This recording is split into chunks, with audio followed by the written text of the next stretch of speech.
এই কি হয়েছে কি আরে? হ্যালো, এখন এই হন, ওই তুই বলে ওই আবুলের বাহার বলে ওই নাহল চুরি খাইছ। হায়, এই তোরা চুরি ছাঁচড়ামি করা ছাড়বি না? এই বেটা, তুই চুরি ছাঁচড়ামি করা ছাড়। ওই তুই আবুলের বাপের নাহল গেছে, নাহল খাইছ কা তোরা মিল্লা? হায়, আর হেরা কি কইছে শুনছ? ওই হেরা বলে তোকে নামে মামলা দেবে।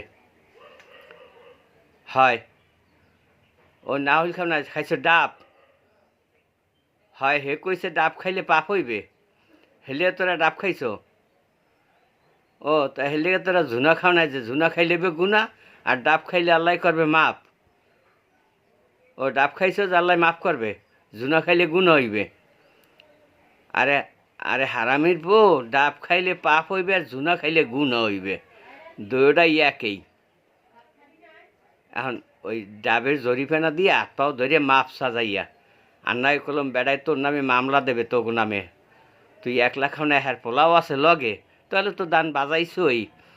ওই পোলারে লইয়া যাইয়া বেড়ার হাত পাও ধরিয়া হেফার মাপসা আগে যাই উজু করিয়া ঢুকিস। কারণ তোকে শরীরে যেই চোরের গন্ধ, ওতে একবারে মনে করো ওই এই গ্রামে মানে ও গ্রাম পর্যন্ত যায়। ওই আতর মাখলে ওই চোরের গন্ধ যাইবে না, বুঝছো? আর 3 বরং 36 বছর তোর এই চোরের গন্ধই থাকবে তোকে গায়ে গনে। চোর ধুইলেও ভালো হয় না। আচ্ছা রাখলাম। ওই গোসল মোসল করিয়া উজু মুজু করিয়া যাইয়া পাপ ধরিয়া মাপ চাইয়া এবার তোবা কর, একটু ভালো হ।